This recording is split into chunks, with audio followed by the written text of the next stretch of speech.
Welcome to Owl About Games, a podcast where we talk about all different aspects of board games, from design to mechanics to board game news, including updates and information for games from Open Owl Studios. I'm your host, Natalie, and I'm joined by Brendan. So sit back, relax, and let's talk Owl About Games.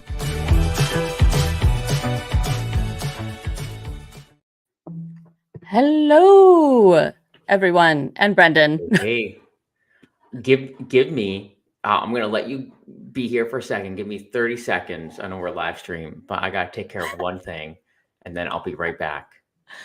All right.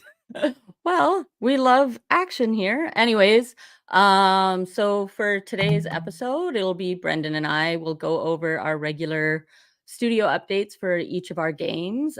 We also have a special announcement later in the show. And then we also have some news. So we're doing a little bit of a news segment where different things in the board game industry that kind of relate to Open Owl Studios. We just cover a little bit. And then our main segment. So this week we had some of our community members over on Facebook, Instagram, our Discord community, all vote on what different things we'd like for our main theme this week. So you guys chose our favorite board game mechanics. So we'll go over that from Brendan and I a little later. And then also introducing a community corner where we go through all of our communities and see what you've said. And some of you guys will be featured, as well as questions from the community. So that's how our episode will go today. So we'll start first off with Brendan. How are you today? It is Friday. I'm back. Don't worry. There's just there's a small dog that was freaking out outside, and my big dog wasn't enjoying that. So we're all good now, though. I'm doing good. It's Friday. It was a great week, busy week. Lots of good stuff happened this week. So yeah, no, I'm excited to dive into the podcast today. Yep. So as usual, we'll start with our studio updates. So we'll have Brendan take it away on this aspect. Yeah. Okay. Great. So 3 games in kind of various stages of development right now. And just a little update. We actually have a new feature on our website, which maybe I can even share my screen. Can I share my screen right now? Oh, okay with you now? Here, watch. Yeah. Okay, I'm gonna share my if screen. You're able to. So we've updated our website a little bit here. OpenOwlStudios.com. Make sure to kind of head on over and check it out. But if you scroll down, we have this really neat little handy game progress tracker. Yeah. And so this gives a snapshot. We plan to update this monthly, and it's actually great to kind of chat through here, just as far as the progress of each of our games and kind of where they're at. So how this works, you'll see a percentage progress bar. This is for the total kind of lifespan of that crowdfunding project, meaning from kind of the beginning stages of development. Well, maybe not the beginning, because we don't put everything, because we have to commit to some ideas and not commit to others. And it goes all the way to fulfilling the game. So it's 100% is when the majority of people have received their game. Sometimes there's always like weird little shipping issues or errors with like different stuff. So we don't kind of capture that, but like when the majority of people, 99% of people have received their crowdfunding project, it goes to 100%. So let's start with the top here. Stone Saga. It is, I think as of a couple days ago, it was including the expansion. So the expansion's 100% content complete. A few pieces of artwork remain, but now it's in the kind of final stages of editing.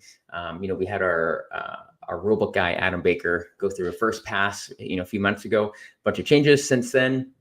He's going to dive into the new stuff pretty soon here. But Max and Luke, they've been grinding to get this behemoth of a game out. So we're pegging that at 70%. And but it's great. We've kind of left one milestone and are entering into another. Stars of Guardians 1.5, as I mentioned, files are at factory. We've been going back and forth quite a bit. We're about to probably enter into manufacturing here really soon, and so excited about that stage. I think we're about to get digital samples of the core box created, and so that will start pretty soon here for Stars 1.5. Get that printed and ready to go. Mythwind reprint and new content. I guess we could say that this is development. We have this kind of layout phrase here, but it's development. We are kind of putting everything ready. So there's a bunch of kind of the reprint changes on the core box. Those have been finalized. Taryn, graphic designer, is working through implementing all those changes, and then afterwards we are going to do another little test of friends and family content and get that finalized. So we're anticipating end of May for everything, and then files will go to the factory. So that one's really quick. And then a couple other projects, a couple code names in development, the character expansions. So Nikki Valen's working on one of the characters, and this is for next year. And then Daryl and Jenna, which I think, Natalie, I think you even had a chance to do some brainstorming. We won't reveal anything now. Secret. With Daryl and Jenna, you guys are virtually neighbors, but yeah, that's I think a brief snapshot of where we're at. Is that good? Oh yeah. No, it's not good, Brendan. Yeah, that's awesome. I really liked when seeing the website before and seeing the website now and seeing how those bars now track each step that you're on. I think it's even better than when we just had our old tracker where it was just like, oh, this is where we're estimating to get with fulfillment. This is almost like as close as you can get to behind the scenes of knowing where our games are at without being in our actual meetings. Yeah, it's good. Yeah. Yep. So, what will we do next? So we're going to do some board game news and announcements. So let's look at this one. So we had a big one this week, or at least I thought, was we actually got to be one of Polygon's best board games of 2024 so far, which so fun. yeah. I mean, if you know Polygon, a little website, right? But we got put on here with a few other good games. Dune: War of Arrakis. There's so many Dune games out there. I do not know this one as well. I know it's a lot on Instagram and YouTube. Gloomhaven, the tiny one that fits in your hand, one that I lovingly call Gloomy Bugs. So actually, scroll up. So yeah. I think I might be wrong, but I actually think Nikki Valens did some development on Buttons and Bugs. So that's a fun little crossover. Yeah, because I noticed that I got the box and then I read the designer names on the tiny box. I think they only put half. Actually, right. I have it right here. Oh, yeah, it just says Valen on it. Okay, fun. Yeah, it just fits in your hand. Yeah, look at that. It's smaller. Is it smaller than a tiny Epic box? Yeah, I'd say so. The minis are teeny tiny little mini, where I don't understand. When we did our mini contest, I'm like, our minis look like great sizes to do mini painting with. Yeah. But when this when this is the size of your mini, I don't even understand how people paint those. But anyways, moving on from that, Mythwind, yay! Got to be part of their list. So that's exciting. Featured our reprint and expansion. Yeah, that was really cool. Scroll down a bit. Click the purchase, the $110. Click that. Where does it go? Game Nerds. Yeah. Hey, out of stock. Okay. Yeah. So if you want to get the game for less than $110, I think it's even $85. It's going to Yep. be on GameFound as a late pledge in probably like a week or two. We're just waiting to get funds from Yep. Kickstarter. Oh, yes, that's an update, I guess, on the Mythwind reprint. I totally forgot to mention that. Right, it's going to be the pledge manager is opening up very soon, and so you can get it there. These game nerds, they're we love game nerds, but they're Oh, yeah. charging you more. They're charging you more than we do. Yeah, get it from anyone that you want to, but probably us. Okay. How do Anyways, we backtrack out of that? yeah, As our studio is mostly about world building and innovative games and everything, there was another little announcement that happened this week, and it was a new game from Stonemeyer Games called Vantage. Apparently, Jamie's been in development with this for 7 years now. But the reason we mention it is it's a cooperative, open world, first person perspective, cooperative, and roguelike game. I had to look up what roguelike was, which is embarrassing as a board gamer it that I means a didn't lot know. of things for a lot of different people. So Yeah. yeah, Yeah. So it'll be interesting. There's not a lot of information on it right now, but as soon as I heard it, I was like, oh, and then usually they do an announcement and then their game is on the market like the next month. So for this one, it's a little different. Obviously, it's a bit more epic than their usual games. yeah. So I think it's being released next year. It's not even in manufacturing yet. yeah. So this is I once in a while I'll email Jamie. This is one where I actually wish he would have gone to crowdfunding. I know he's kind of like Yeah. anti Kickstarter. Well, not anti Kickstarter. I think he still likes Kickstarter, but he's just like decided that it's not the business model for him. I actually think he could have done crowdfunding in the way that he would like to do. No stretch goals, everything included, all that stuff, and just had like the best of both worlds, where he could get proper pre-order numbers, solicit feedback from other Yeah. people, like just a bunch of different things, and then also kind of have a chance to like showcase the game. But anyways, I think it's interesting. A few question marks for me is how you get a good open world game that is enjoyable, but is self-contained in its sessions, right? Like these one-off sessions. I don't know, that's where the roguelike element is coming in. So it's this idea that some things do change from game to game, right? So otherwise it's not roguelike. So you need some Yeah. measure of progression from session to session, which is, I think, completely doable. So that's interesting for me. It's so I love the idea. I think in his blog post he talked about this idea of movement in the game. And so Vantage, I think he has all of the cards. It's like 900 cards or something, 600 Yeah. locations, 400 locations, whatever it is. And it makes up an entire planet. For me, that's like really interesting. Yeah. Which I feel like needs to be front and center in the promo. It's like this idea that you could like walk around the entire planet while you're playing the game, or like Yeah. travel around, is a really, like, that's a really interesting idea. I'm curious to see how it's captured. I know it's like he's doing a first person view, right? So all of the cards are like you looking out as opposed Yeah. to like isometric. Like, so Stone Saga is kind of a little bit more top down, right? Seventh continents and a little bit you're exploring. So he's doing a first person view, which I think is, it's nice in the sense that it is more freedom for artists to kind of explore different things.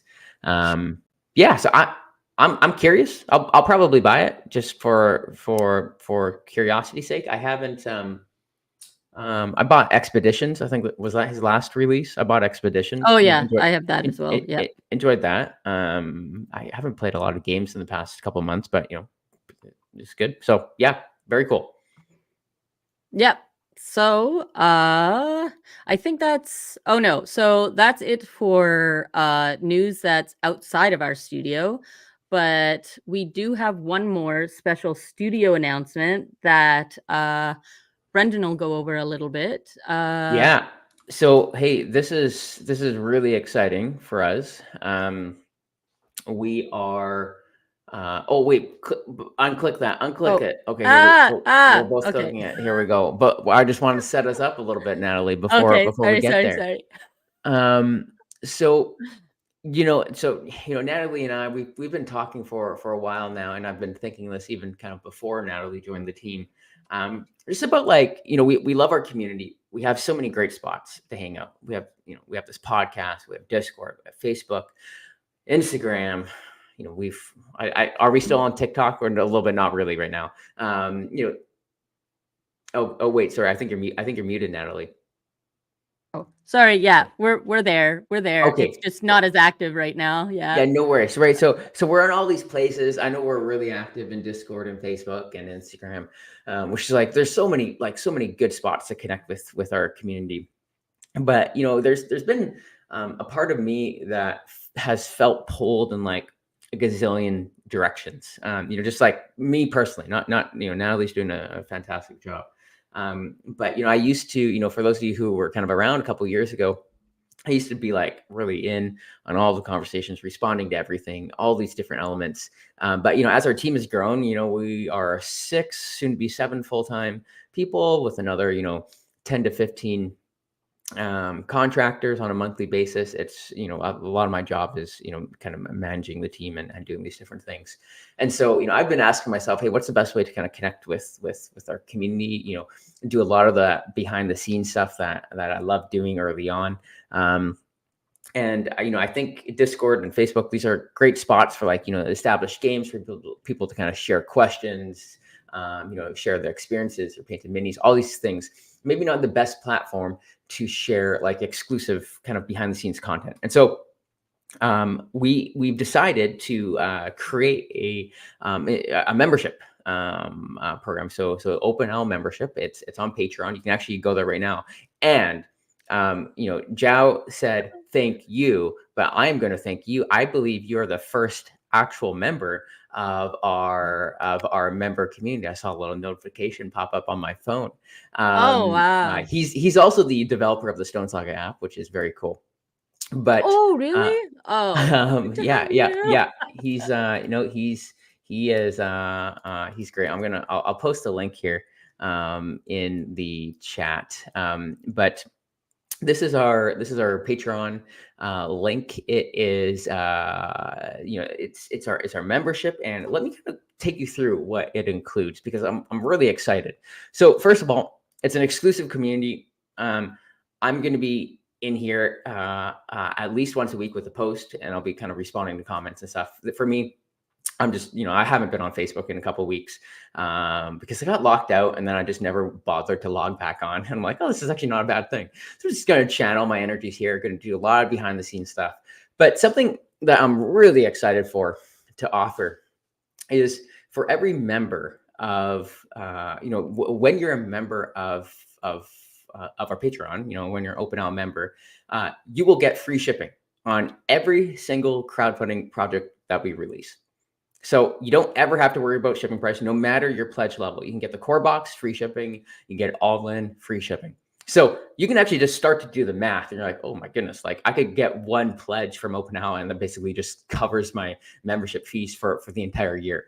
And that's not to count all the other stuff that you get. But this is like, as we invite people to become members, we just want to add value to our to our fans, to our partners, to our community. And so we want to like pull back the curtain, give you kind of a behind the scenes look at what's going on. But we're like, hey, you know what? Let's make shipping easy for people. So let's just throw in free shipping for all of our games. And we have plans to kind of continue to grow.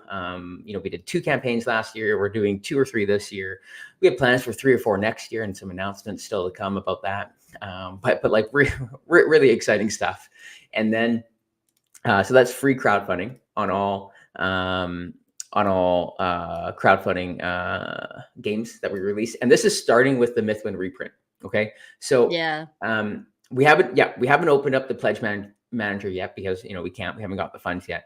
But if you are a member of our Open Owl Studios Patreon, you're going to kind of receive a special kind of access in the pledge manager where when you check out, shipping will be zeroed out. And it's only applicable in some countries, but it's in quite a few countries. It's in a lot of, it's US, Canada, UK, and it's a lot of Yeah. EU. So I think this probably covers, 80% of our backers, which is like really, really neat. We're also going to provide priority crowdfunding fulfillment. This is like, this is just a matter of like weeks, probably. Basically, what this means is when we send our games to fulfillment center, we provide them a list of addresses and all that stuff. But we always have an opportunity to be like, hey, put these at the front of the queue. And we typically do that for content creators so that they can get reviews out, and staff. So, staff have worked on the game, all that stuff, right? But we can make this list, this kind of priority list, however big we want. And so what we're going to do is anyone who's an Open Owl member gets on the list, and then we'll basically just be at the front of the fulfillment queue. This is region specific, right? So it, just because you're, an Open Owl member doesn't mean that, if you're a Canadian, you're always going to get your game first, or if you're an American, you're always going to get your game first, right? There's the games have to get to your regions first, but when it's in that region, then you'll be on the first batch. Really cool. First class. Yeah, first class. Behind the scenes content. Speaking of behind the scenes content, there is a locked post about an unannounced game. I think this is the first time that it's ever been mentioned. No, that's not true. Nathan went rogue, and on a podcast that he did a couple weeks ago, or a couple months ago, maybe now, he did mention a game that he was helping to work on. So this is a spoiler, which it's blurred out. I'm not going to open it because you have to be a member to open it. And Natalie's not a member; she hasn't signed up yet. Yeah, I don't know what that is right now. I don't think I'm a member. I need to sign up, but I made it. But so a couple things. We have a note. That's so sad. Yeah, that we don't want members to share about any private posts. What is on the Patreon page is like behind our NDA, right? It's like we want to keep this as a community. I'm happy to kind of divulge secrets and stuff, but we don't want people posting these on like Reddit or even in our Discord or all those different things. And so that's there. In-person gathering VIP list. Natalie, I'm going to let you talk about this one. I'm not sure how much you want me to talk about it. I don't know. Let's just see what happens.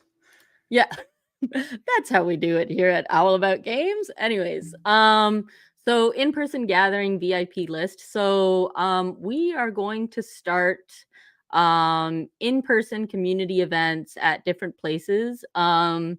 There might be one in August. I'll let you guys figure out the rest of what that might mean. That could be happening in August. That has to do with board games. I think I actually talked about it in the welcome post. So if you're curious, there's a big welcome post on the Patreon that I think I go into it here. I talked about Gen Con. I was trying to build suspense here, but sorry, Natalie. So yes, big reveal. We'll be doing an event that's off the Gen Con campus and a VIP event for special guests. So there'll be different content creators there. There'll be Brendan and I there. And then we'll actually be giving tickets to people who have signed up for membership first. And we're going to invite Steve. Steve from Co-op Guild. He's invited. So Steve, this is your formal invitation. You will receive an email from Natalie in the coming weeks, but this is an invitation to you. Yeah. So we'll have a few of our content creator friends that we've worked with over the years, people and then the next people in line that'll get tickets would be our memberships for the Patreon. So if those sell out before we even get to our own communities, that's it. That's it. Dunzo. Yeah. But what's happening at this gathering? We've talked about a few Yeah. things. We haven't like locked into anything, but we will be No. giving people Drinks. Oh, and a and thumbs thumbs up. up. We will be giving people drinks, maybe some food. It'll be like a great hangout, decompression from wild Gen Con days, right? Yep. Um, Maybe some giveaways. Yep. Well, we'll be doing some kind of event, giveaways, and then we might also have a game that we'll be bringing and showcasing. But we'll Yeah, have to see about that. yeah, but We'll have to see that's about that. we will have something. Whether we will let people play it then is the question. But I Yeah. think we will have so we're calling it codename bookmark. We will have a prototype for that because I'm bringing it for some other reasons to Gen Con. Yeah. But yeah, okay, so that's exciting. So that is in-person gathering VIP list. We're going to see how this is new for us, right? We Oh don't yeah. really, if you know us, we don't really have like convention presence, and so we figured like, hey, would we do a booth, or would it be more fun to kind of do like an after Yeah. party? This is like I think Saturday night, Natalie, right? Um, Yep. Saturday. Saturday It'll be night, this and Saturday for sure. yeah, and so just a great time to connect with other fans, and Yeah, because I think a big thing for us, like, we're a different kind of studio that tries to do things a little different, and when going to conventions and thinking of convention presence and stuff, um, the more important thing to us was trying to find out what's the best way to get involved with our community in person because we haven't been able to do that as much, right? So that's our priority this first yeah, convention presence that we have. So yeah. we shall see you there, hopefully. Yeah, no, that'd be great. And then a couple other things. We're gonna have a merch store where you can buy hats like what Natalie's wearing, and we'll have some shirts, some other stuff there. It's not live yet. It will be live. We're not really gonna make any money from it. It's just there to kind of like you buy like open owl merch if you're interested. And then if you're a member, we're gonna do a raffle every time when we do games for crowdfunding. You can every time we do games for crowdfunding, we always have like some leftover review copies, and so we're going to kind of raffle those off. And I don't know if raffle is the right word, but it's going to be like an entry. You get an entry, and then Yeah. we'll just like randomly select someone who is a member, ship it to them, and they get access to the game before anyone else does, which is really fun. Yeah. Great. I think that's everything for the Open Owl membership. So feel free, head over on to patreon.com/Open Owl Studios and sign up $6 a month. And you get a ton of value. And I'm excited to Yeah. interact with you all there. Like, the perks are really nice, but obviously the big draw would be the shipping and the priority shipping because, I mean, you back one project, you pretty much made your Yeah. shipping with us for that Yeah. year, right? So Value strong. I do also think it's like, for me, I'm excited about all the behind the scenes content. That's like yeah. that for me is kind of like the real exciting thing. But yeah, it's great. Yep. Okay, so after all of that news heavy segment, we will get to what the community voted. So during the week, I put up a couple of topics that we could have talked about for our main segment today, and the community voted for us to talk about our favorite board game mechanics. So what Brendan and I mostly did was we used the Board Game Geek mechanics here. Obviously, there are so many. There are a lot more than I thought. And then there were some where I was like, I feel like it should be here, but it's not. But, anyways, we mostly used this list and what we thought we liked the most in games. So, first, Brendan, do you want to go like you do your three, I do my three, or one for one, or whatever? I think let's take turns, and yeah, let's take turns. Okay, so we can go with the first one that you have on your list, Brendan. Okay, which one do I have? So you have legacy style games. Okay, So, legacy. Let's click it. Campaign. Oh, this so is a little yeah, bit so they different. didn't have yeah, so they didn't have legacy, and I thought it was interesting because this was their definition of like campaign, but it was campaign slash battle card driven game. So the definition from Board Game Geek is that the mechanic is a relatively recent development in war games that focuses on the player's actions on cards they have in their hand. Performing a single action using a single card, cards will often be multi-purpose. So There's action events and yeah, it's strange because it's like when you think of different games, like when you think like of your games when you're thinking of legacy style games, you put down a few different suggestions there, but okay, obviously they so don't all fit into this. yeah, no, there's a different one that's scenario slash mission slash campaign game, Okay, hold on. Let's get which that. might have yeah, Yeah. right there. Oh, That's okay. I didn't see that one. no, PR. that's the one. Yeah, yeah, I just Yep. kind of Googled it. There you go. Yeah, so that's probably fit. Yeah, I love kind of these types of games. Obviously, you can tell by the games we type that we make, right? I had such a memorable experience playing Pandemic Legacy with I think Jocelyn and I we played the first Pandemic Legacy on our honeymoon when we were traveling up from California, and just a blast. Had a really fun time playing that. I loved Gloomhaven. Obviously, our games, not probably super legacy, like where you're kind of like tearing up components, doing the board stuff, but Oh, yeah. a lot of campaign games, right? Stars, Mythwind, Stone Saga, like every game we've made is kind of like a campaign style game. So yeah, no, I love it. Yep. Okay, so I'll do one of mine now. And one of my favorite things are tech trees. So, as Board Game Geek says, during the course of the game, new actions become available to specific players or existing actions are improved. These are often themed as technologies, but do not need to be. Sometimes this is expressed as a tree, blah, blah, blah, blah, blah, blah. Anyways, um, so as Board Game Geek has some examples listed here, my favorite games that I have for tech trees is like Brass Birmingham, Scythe. I liked Gaia Project, and they all kind of do tech trees in a different way. And then like there's Beyond the Sun, like here, it's pretty much tech tree the game. That's the whole game is you're just building up stuff.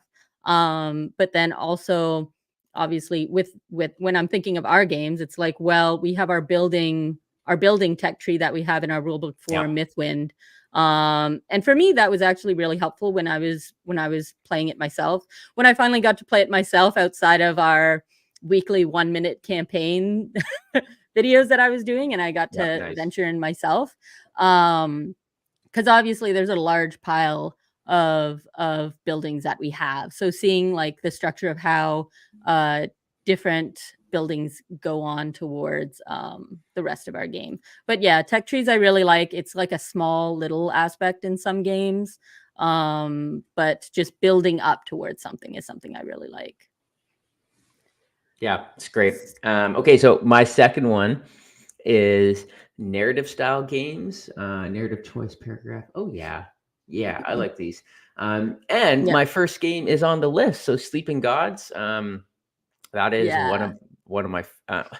I really enjoyed it. There's a couple things that towards the end it maybe got a little bit kind of it kind of tipped off the edge Dropped as off. far as dropped off as far as enjoyability, but I Yeah. still like really enjoy it.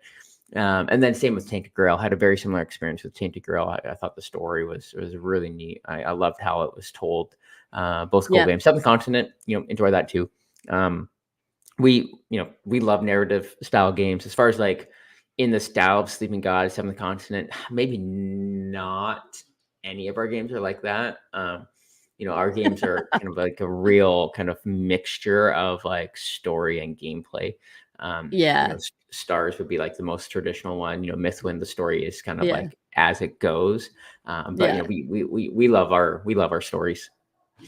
Yeah, and I like Stone Saga how there's like story, but and you're doing things that affect things, but it's almost like a whole bunch of little mini games as well. So you're not really stuck in one place for too long, is what it feels like. And that's one aspect I have seen and I Yeah. like about Stone Saga. And then also Steve said, Natalie, you might like innovation if you like tech trees. Well, Steve, I have innovation right there. So it's unpunched. I'll get to it eventually, but Yeah, I also like narrative choice games as well. I'm really excited for the Tainted Grail, the new one that I picked up.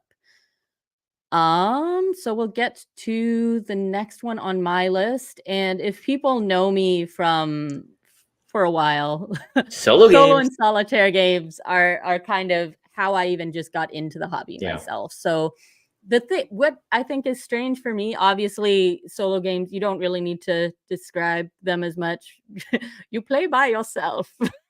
um but I tend to like games that have a solo mode, and I actually don't think maybe I have one game where the game is only solo, Mm. because not having the Ha- option to go multiplayer is yeah. Have you ever played Final Girl? I I have. I Do feel you, like I get asked about Final Girl. The well, thing is I don't usually do like you like it? I've never played it.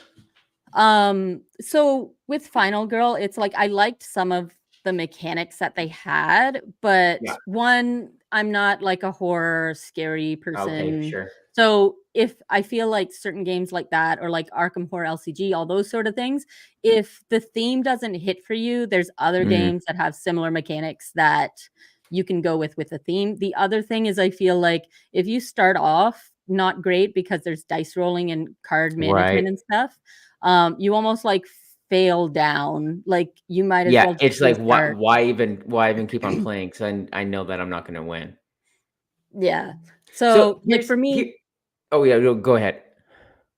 oh no, I was just gonna say, yeah, for me, most of the solo games that I've played are Scythe, I think was one of Scythe and Terraforming Mars were one of the first games I found that had a solo mode, and I was like, instead of Mm, playing Pandemic double-handed by myself or something.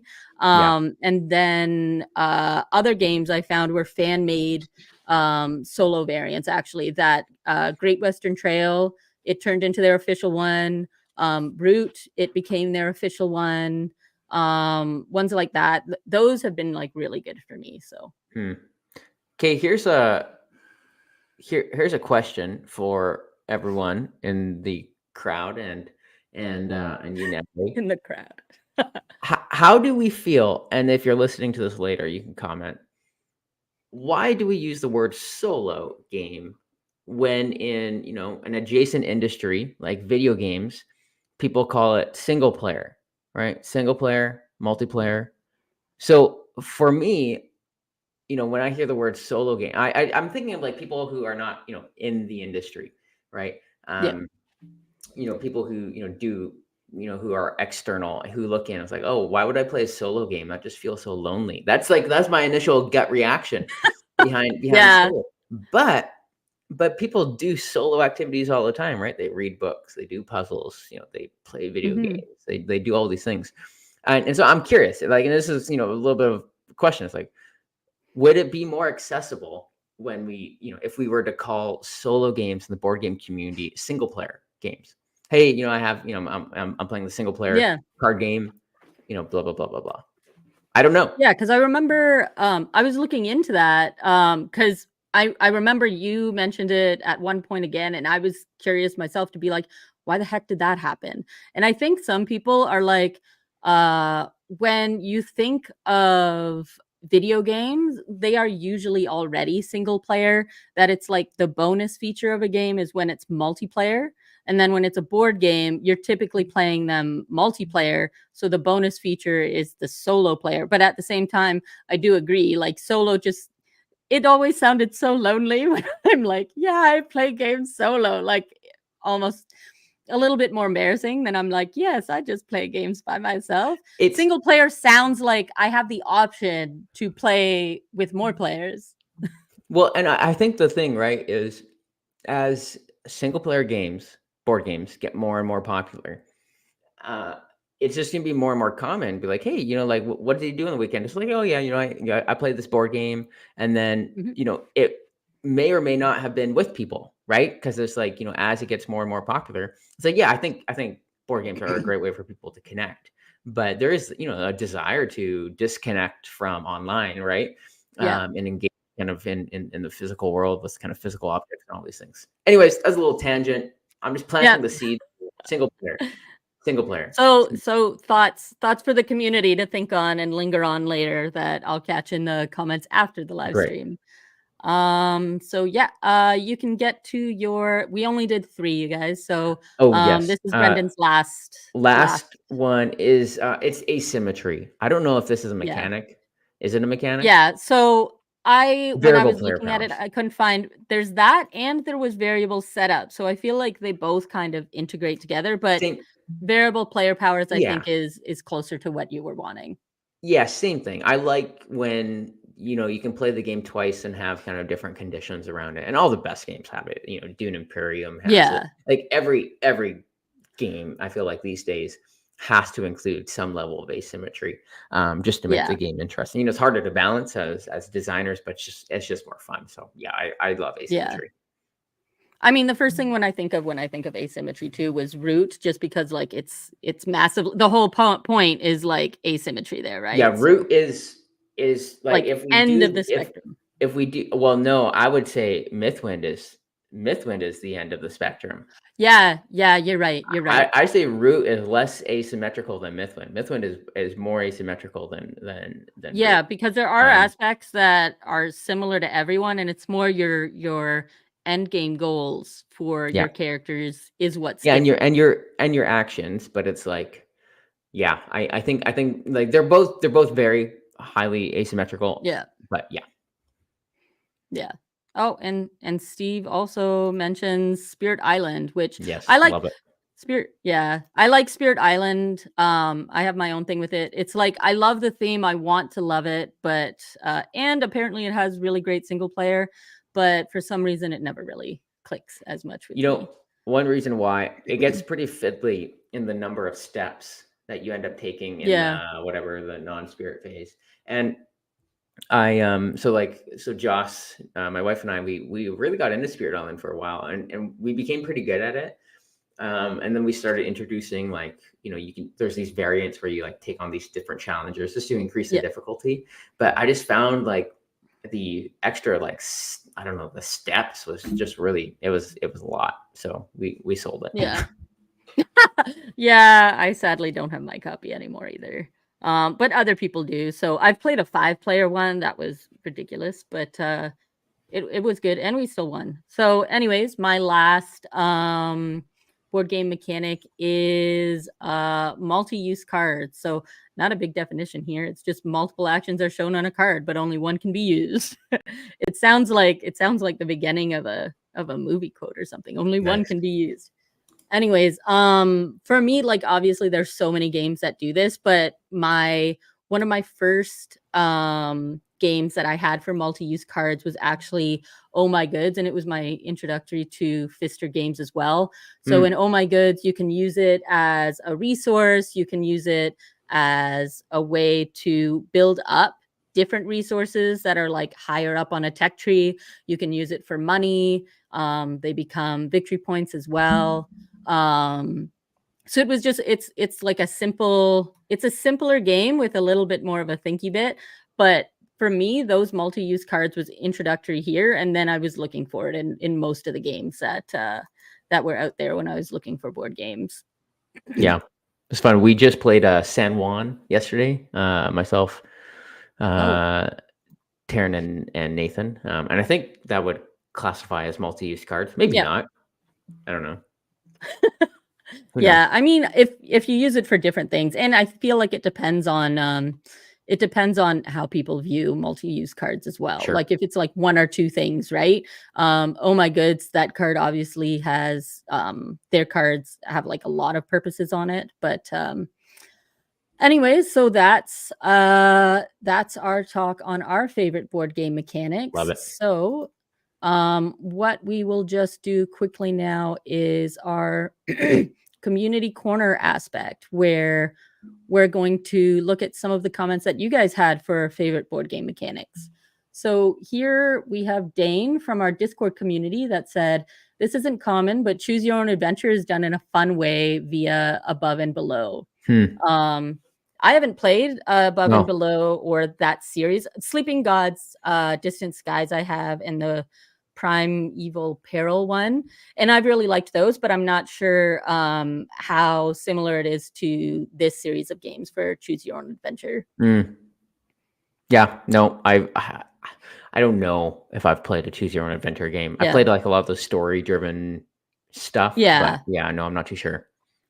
Yeah, like, when I think of it, I'm like, even aspects so, like, in Mythwind, when we have our cards and it's like, okay, you're in a path, you have 2 Mhm. choices, and then you do something, right? So, And also that was our affects the game inspiration differently. for adventure cards was like a mini Choose Your Own Adventure story. Yeah, exactly. Oh, and Board Gaming Butt here says, "Alia and Something Shiny also has great choose your own adventure in a single Mm. player world." Oh, that's neat. I haven't looked into that or tried Hey, that one. good use of the word single player. That's good. Yeah. Cut We're that. we're changing the industry. It's changing right here with us.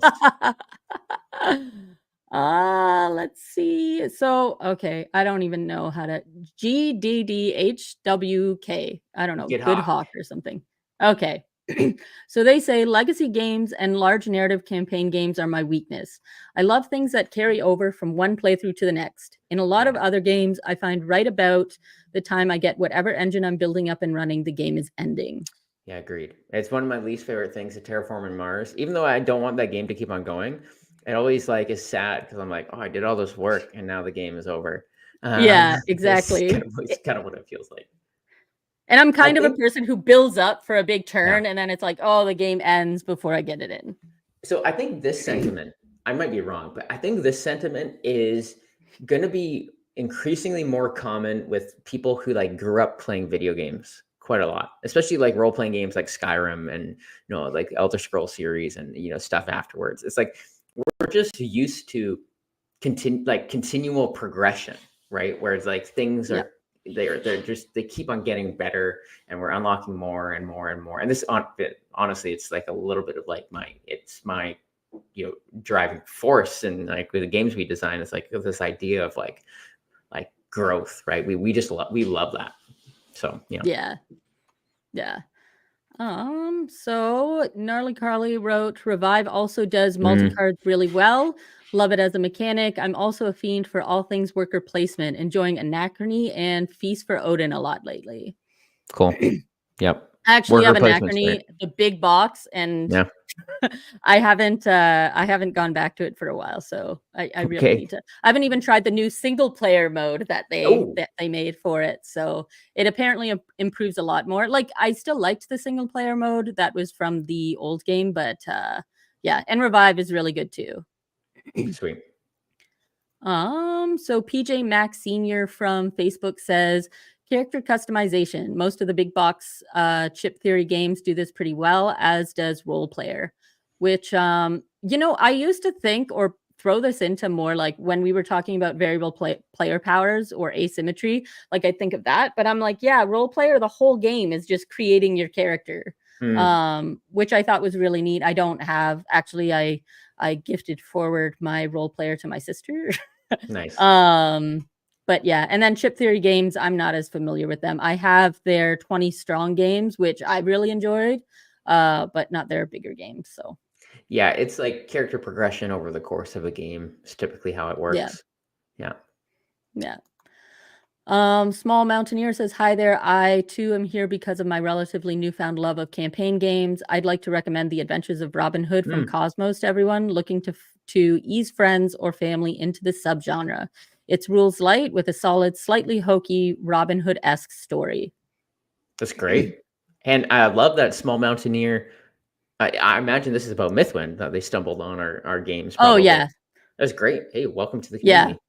yeah. When they entered the community, it was Talk of Mythwind and Stone Saga actually.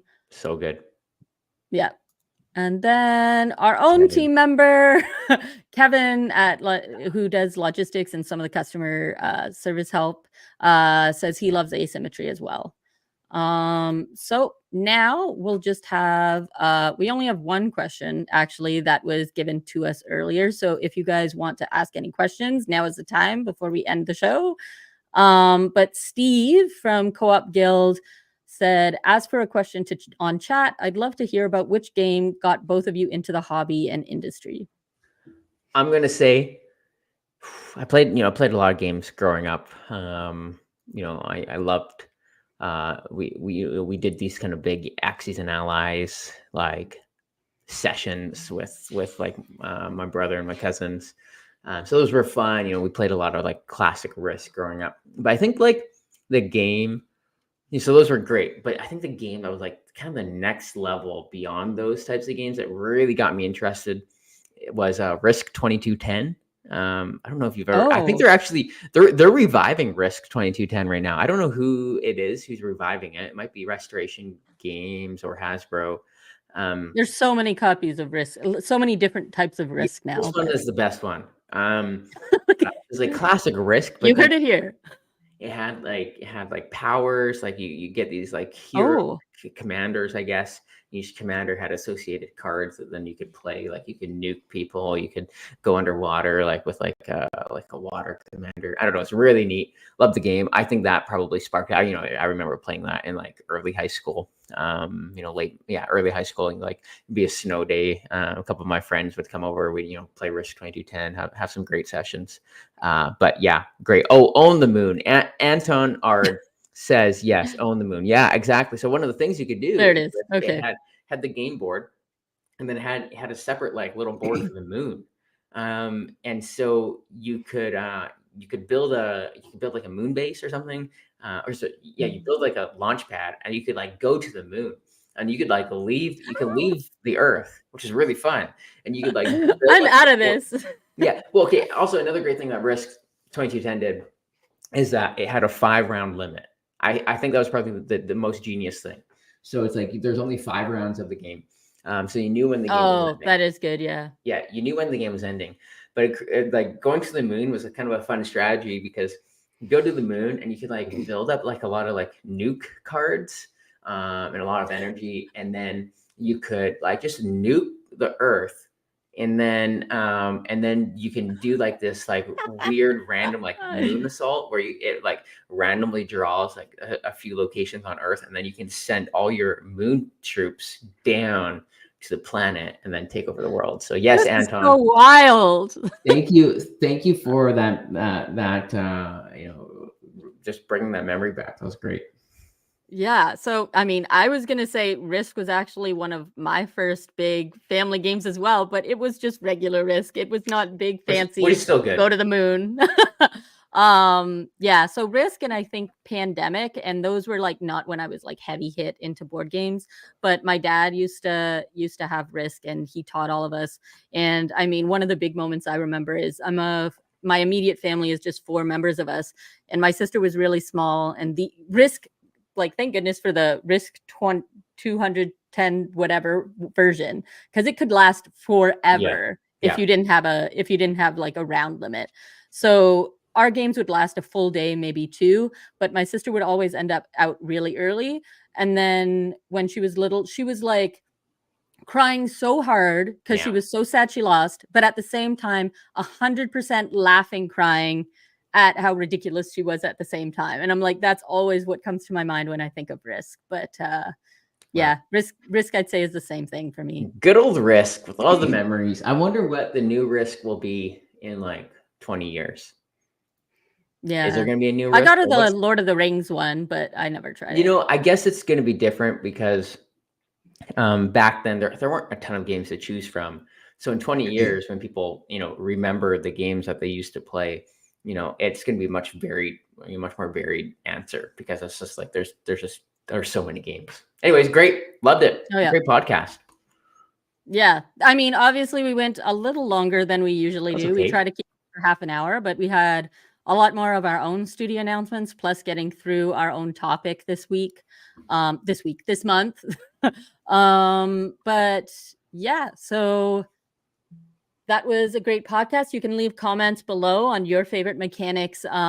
This will be on YouTube as the live stream was on there, but you can also listen to us for podcasts anywhere you listen to podcasts after I post it after this live recording. So yeah, any final remarks you've got, Brendan? No, it's good. Yeah, great.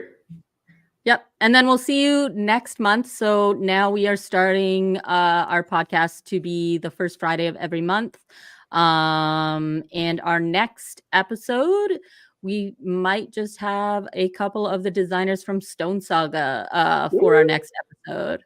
Here we go. So that'll be a fun one. We'll get a deep dive into Stone Saga with them and where we are and how we've progressed so far since the last time they were probably talking about Stone Saga publicly. So that'll be exciting, and we will see you guys next month. So have a great day and have fun gaming. Thanks for tuning in to another episode of Owl About Games, a board game podcast brought to you by Open Owl Studios. You can catch us on the first Friday of every month. I've been your host, Natalie, and I'm co-hosted by Brendan, and that's a wrap on this episode.